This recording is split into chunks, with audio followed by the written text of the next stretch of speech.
In 1860, a single American product accounted for nearly 60% of all United States exports. Not oil, not tobacco, not gold. A soft white fiber that grows in a pod, so light you can barely feel its weight in your hand. When the American Civil War broke out, this one plant had built fortunes on 3 continents, financed the largest forced migration in human history, and quietly powered the machine we now call the Industrial Revolution. That plant was cotton. But cotton's story does not begin on a Mississippi plantation or in a factory in Manchester. The story begins thousands of years earlier in a river valley on the other side of the world, with farmers unaware they were about to invent one of the most important technologies of all. And the story does not end in 1860 either.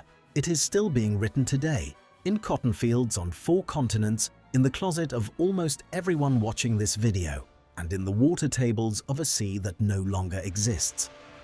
The Indus River Valley, in what is now Pakistan and northwestern India, around 5000 BCE. Long before Egypt built its first pyramid, long before Mesopotamia wrote its first law code, farmers along the Indus were experimenting with a strange, fluffy white plant that grew wild in the region. Picture the scene. A farmer crouches beside a low, scrubby plant, pulls apart a burst seed pod, and finds inside neither a nut nor a grain, a cloud of fiber clinging stubbornly to the seeds. At first, it must have looked almost useless, more like a weed's defense mechanism than a resource. But someone, whose name has been lost to 70 centuries of history, discovered that when you pulled this fiber free and twisted it between your fingers, it held together. It became thread. Archaeologists working at a site called Mehrgarh found something striking that confirms this. Traces of cotton fiber mineralized onto copper beads, dating back roughly 7,000 years. These were not accidental scraps caught on a passing garment. Someone had deliberately spun this fiber into thread and used it to string jewelry. That means the technology of spinning cotton is older than the wheel in most of the ancient world. When the great cities of the Indus Valley civilization rose around 2600 BCE, places like Mohenjo-Daro and Harappa, cotton was no longer a curiosity. It was an industry. Archaeologists have recovered thousands of small ceramic spindle whorls from these cities, the ancient equivalent of a factory floor's worth of spinning wheels, scattered household by household.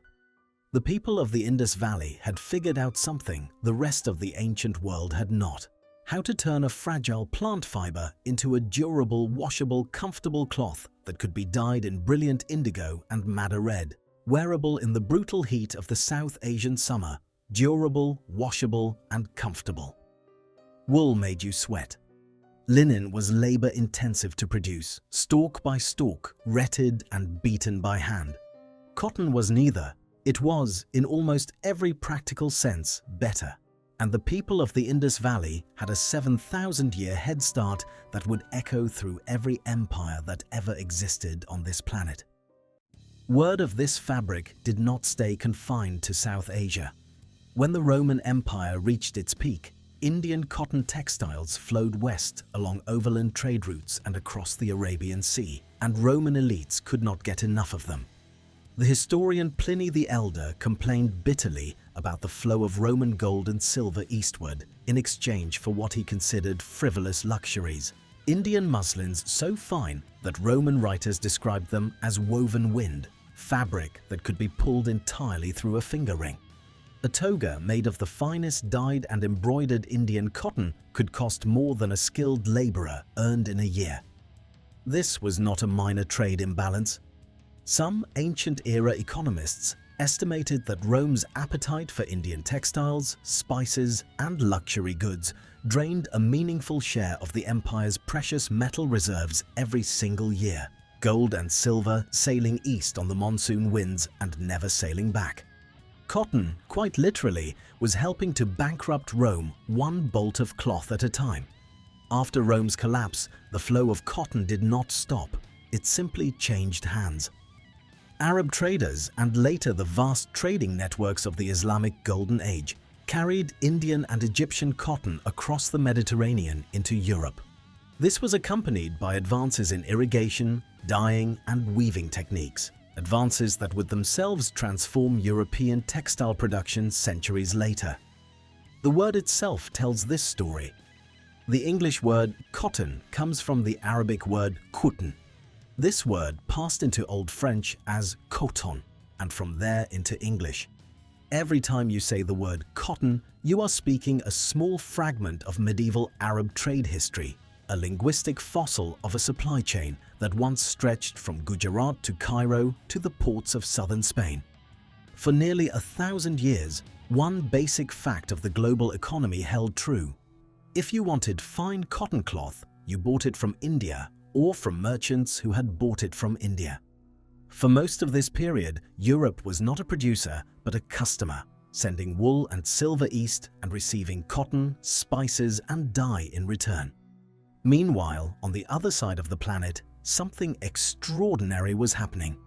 Cotton had not been domesticated only once. In Peru, at a site called Huaca Prieta, archaeologists found cotton textile fragments dating back roughly 6,000 years, evidence of an entirely separate domestication event using entirely different cotton species developed by people who had no contact whatsoever with South Asia. Two unrelated civilizations, thousands of miles and thousands of years apart, independently looked at a wild, fluffy plant and arrived at the same conclusion. This could clothe an empire. When Spanish and Portuguese explorers reached the Americas in the late 1400s and 1500s, they encountered indigenous cotton cultivation already flourishing from Mexico down through South America, entire economies built on a fiber that had never touched an old world hand. And here, cotton's story takes its darkest turn. The Americas offered something Europe desperately wanted: vast amounts of fertile land suited to growing cotton at scale. According to the brutal economic logic of colonial planters, what the Americas needed was labor, enormous amounts of it. The same pattern that had already devastated the sugar-growing regions of the Caribbean began repeating itself across the American South. European colonizers imported enslaved Africans by the hundreds of thousands to clear land and plant cotton. By the early 1700s, cotton was already being grown by enslaved labor in the British colonies of North America. But for decades, there was a bottleneck so severe it nearly stalled the entire enterprise before it began, keeping cotton as a secondary crop behind tobacco and rice. Cleaning cotton was almost impossibly slow. The variety of cotton that grew easily across most of the American South, called short staple upland cotton, produced fiber so tightly bound to its seeds that a single enslaved worker could clean, by hand, only about 1 pound of usable cotton fiber in an entire day. 1 pound. Picture that labor. Sitting for 12, 14 hours, fingertips raw, picking sticky green seeds one by one out of a mountain of fiber, and at the end of it, having barely enough clean cotton to fill a small sack. This single bottleneck limited how much cotton could realistically be grown, no matter how much land or labor a planter controlled. Then, in 1793, a young Yale graduate named Eli Whitney, working as a tutor on a Georgia plantation, built a simple wooden machine with rotating brushes and toothed cylinders. It was called the cotton gin, short for cotton engine. What one enslaved worker could clean by hand in an entire day, 2 people operating a cotton gin could now clean in a matter of minutes. The numbers were staggering: 50 pounds of cleaned cotton fiber in the time it once took to produce one. Whitney patented his invention in 1794. He barely profited from it, since the design was so simple that plantation owners built their own copies almost immediately, ignoring his patent entirely, and Whitney spent years in fruitless lawsuits trying to defend a right that had already slipped out of his hands. But the machine itself changed the trajectory of American history within a single generation. If you're finding this story interesting so far, hit subscribe. We uncover the hidden histories behind everyday objects every single week, and cotton's story is only getting darker from here. American cotton exports exploded almost overnight. Before the gin, American cotton exports were measured in the low hundreds of thousands of pounds. Within a few decades, they were measured in the hundreds of millions of pounds. Planters and their enslaved workforces rushed westward into Alabama, Mississippi, and Louisiana, land that had recently been forcibly taken from Native American nations through a brutal campaign of removal, cleared quite literally for cotton's expansion. Contemporary observers described the land rush as a mania, a new El Dorado where fortunes were made overnight. But every single one of those fortunes was built on the same foundation: human beings held in bondage, forced under threat of violence to plant, tend, and pick cotton, their labor extracted from sunup to sundown under an economic system built on their suffering. The cotton gin did not reduce the demand for enslaved labor, as some optimists at the time hoped it might. It did the opposite. It made growing cotton so wildly profitable that demand for enslaved workers to plant and harvest it skyrocketed. The number of enslaved people in the United States rose from around 700,000 in 1790 to over 3 million by 1850. And an overwhelming majority of that growth was directly tied to the cotton economy, an entire domestic slave trade rerouting families and labor toward the new cotton frontier of the Deep South. On the eve of the Civil War, cotton accounted for roughly 60% of all American exports. Southern planters and politicians began describing their crop with an almost religious reverence. Cotton, they declared, was king. Southern leaders were so confident in cotton's economic power that some genuinely believed European nations, dependent on Southern cotton for their textile industries, would be forced to intervene militarily on behalf of the Confederacy if war broke out. They believed wrong, but that belief itself tells you everything about how much power a single soft white fiber had accumulated by 1860. Across the Atlantic, the British city of Manchester had built its entire identity around this same fiber. By the early 1800s, Manchester and the surrounding towns of Lancashire had become the epicenter of a manufacturing revolution. New machines, the spinning jenny, the water frame, the power loom, allowed a single worker to produce what had once taken dozens of hand spinners. A worker using an 18th century spinning wheel needed more than 50,000 hours to spin 100 pounds of cotton thread. By the 1790s, mechanized spinning mules could produce the same amount in roughly 300 hours. Manchester earned a nickname that captured its new status. Cottonopolis, a city built entirely on cotton, its skyline a forest of brick chimneys, its air thick with coal smoke and cotton dust, its rivers running dyed colors from the finishing mills. By 1871, this single urban region was responsible for nearly a third of all cotton spun on the entire planet.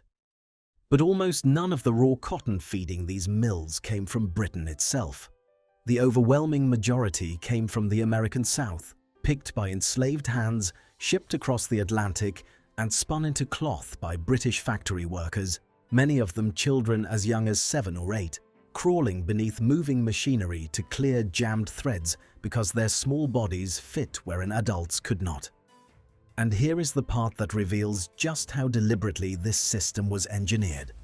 India, the original birthplace of cotton textile production, the civilization that had been spinning and weaving cotton for 7,000 years, was now being systematically dismantled as a competitor.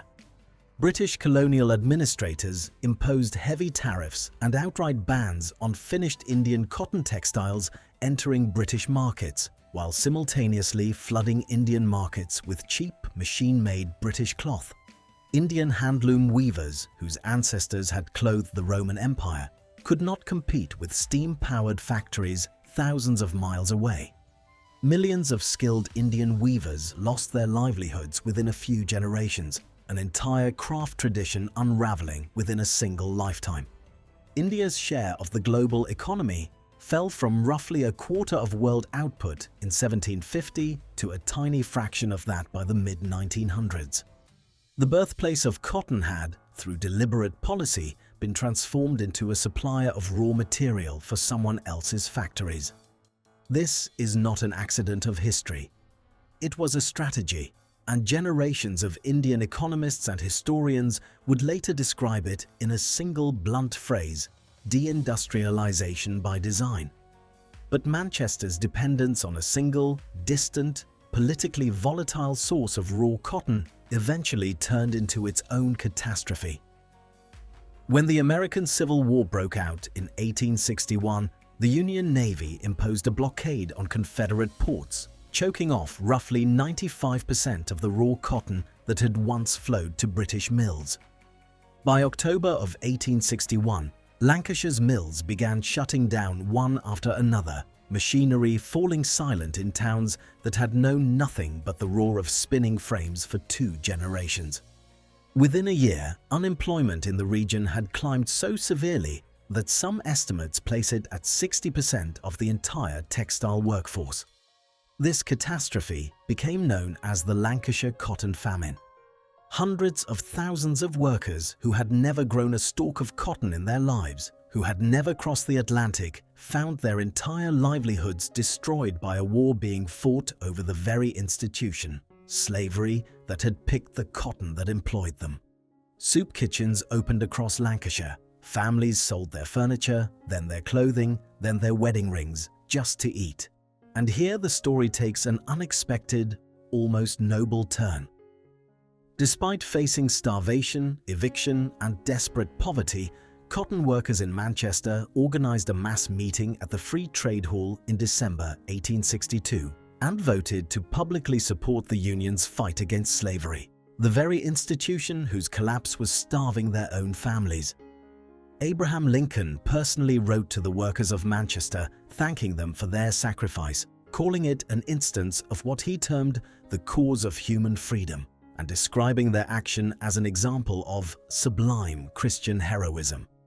It remains one of history's strangest ironies. The workers most economically devastated by the destruction of the transatlantic slave cotton pipeline were among its most vocal opponents. Eli Whitney's cotton gin, meanwhile, has taken on a legend of its own that later historians have worked hard to complicate. Popular retellings often credit Whitney's single invention with almost mechanically causing the Civil War, as if one man's workshop tinkering set the entire tragedy in motion. Historians point out that this oversimplifies a much messier reality involving decades of political compromise, westward expansion, and deliberate choices made by thousands of individual planters and politicians. But even accounting for that nuance, one fact remains undisputed. The gin transformed cotton from a marginal crop into the most valuable commodity in the American economy, and in doing so, it gave slaveholders an overwhelming economic incentive to defend and expand the institution rather than let it fade away, as some founding-era Americans had actually predicted it would.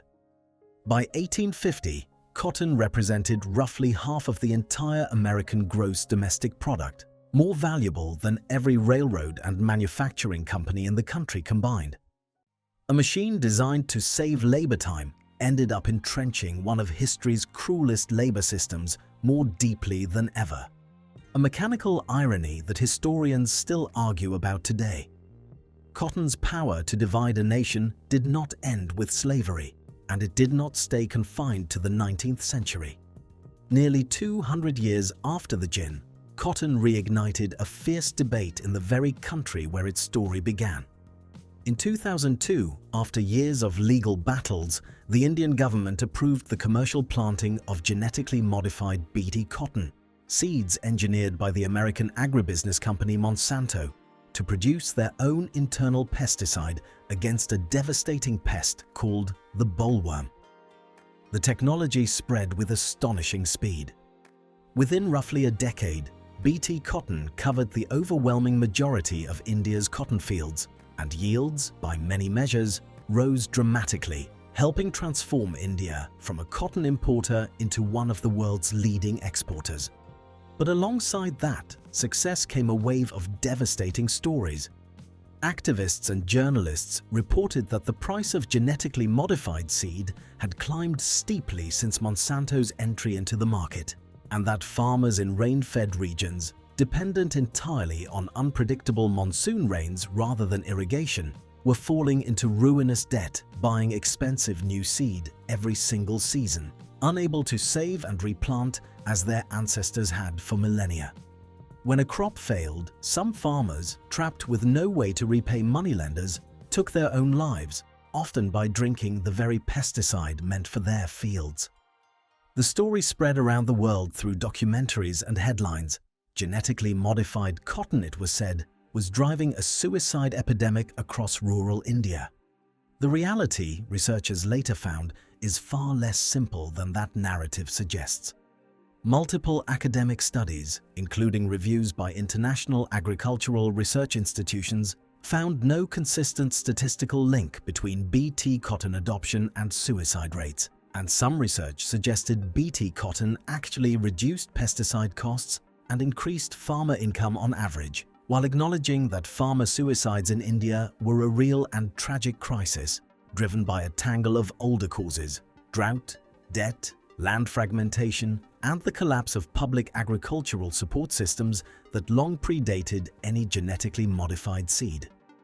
Disputed narratives aside, what remains true is this: 7,000 years after Indian farmers first spun cotton fiber into thread by hand, the crop was once again at the center of a fierce argument about who controls it, who profits from it, and who bears the risk when it fails. Cotton's dominance did not end with the abolition of slavery, with industrialization, or even with the 20th century. Today, cotton remains one of the most widely used natural fibers on the planet, found in denim, towels, bedsheets, medical bandages, and the overwhelming majority of the t-shirt you may be wearing right now. Global cotton production has nearly tripled since the 1950s, and China and India together now account for roughly half of everything grown worldwide. India, the civilization that essentially invented cotton textile technology 7,000 years ago, has in recent decades reclaimed its position as one of the world's two largest producers, an almost poetic return to where this story began. But cotton's modern industry carries costs that rarely make it onto a clothing label. Cotton is an extraordinarily thirsty crop. Producing a single kilogram of cotton, roughly enough for one pair of jeans, can require several thousand liters of water, depending on where and how it is grown. That water is pulled from rivers, aquifers, and reservoirs never designed to sustain agriculture at this scale. On a planet increasingly concerned with water scarcity, that single fact should give every one of us pause the next time we shop for clothes. Nowhere is that cost more visible than in Central Asia. Beginning in the 1950s and 1960s, the Soviet Union diverted the two great rivers feeding the Aral Sea, the Amu Darya and the Syr into irrigating vast new cotton fields across the deserts of Uzbekistan and Kazakhstan. This was a central plank of Soviet economic planning that treated the sea itself as an acceptable sacrifice. The Aral Sea had once been the fourth largest inland body of water on Earth, spanning roughly 66,000 square kilometers, larger than some entire countries, home to a thriving fishing industry that employed tens of thousands of people. Within a single human lifetime, it shrank to a fraction of its former size, leaving behind rusting fishing boats stranded on cracked desert floor, hundreds of kilometers from the nearest remaining water, monuments to an ecosystem that engineers simply decided mattered less than a cotton quota. Some estimates suggest the sea lost roughly 90% of its original volume. Local communities that had fished these waters for generations watched their entire way of life, along with the fishing towns, the boat-building trades, and the local climate itself, which grew hotter, drier, and dustier as the water disappeared, quite literally turned to dust. And for decades, the human cost ran even deeper than the environmental one. Investigative reports throughout the 2000s and 2010s documented Uzbekistan's cotton harvests, being sustained by state-organized forced labor, including children as young as 7, pulled out of school each autumn and compelled to pick cotton in brutal conditions for little or no pay, all to meet production quotas set in distant ministries with no regard for who filled them. International pressure, boycotts by major retailers, and years of documented advocacy eventually pushed the Uzbek government toward reform, and by 2022, the International Labour Organization declared the country's cotton harvest free of systemic child and forced labor, a genuinely significant improvement, though the scars left on the Aral Sea and on a generation of forced laborers cannot be undone by a single declaration. And yet, cotton's story does not have to end in a dried-up seabed. In recent decades, a quieter counter-movement has been growing alongside the industrial cotton machine. Organizations like the Better Cotton Initiative, founded in 2005, now work with millions of farmers across dozens of countries to reduce water use, cut pesticide reliance, and improve working conditions, covering, by some estimates, a meaningful share of the world's cotton supply. Organic cotton farming, though still a small fraction of total production, has expanded steadily as consumers begin asking the question that cotton's entire 7,000-year history has quietly been asking all along. Who grew this and what did it cost them? Some of the very regions devastated by cotton's earlier chapters are now leading this shift. Indian cooperatives relying on the same rain-fed resilience their ancestors depended on before any gin, any empire, and any genetically modified seed ever entered the picture, are reviving heirloom cotton varieties bred over centuries to survive without irrigation.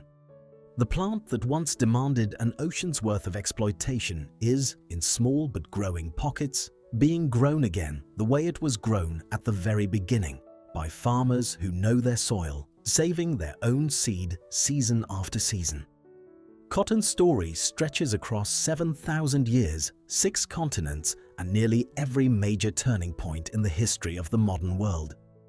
It clothed the priests and merchants of the Indus Valley long before anyone had heard of Rome. It drained Roman treasuries and traveled the trade routes of the Islamic Golden Age. It crossed an ocean and, in the hands of colonial planters, became inseparable from one of history's greatest crimes. It built Manchester into the workshop of the world while quietly dismantling the very civilization that had invented it 7 millennia earlier. It nearly starved the workers who spun it, and decades later, it tore apart the meaning of progress itself in the fields of the country where it was born.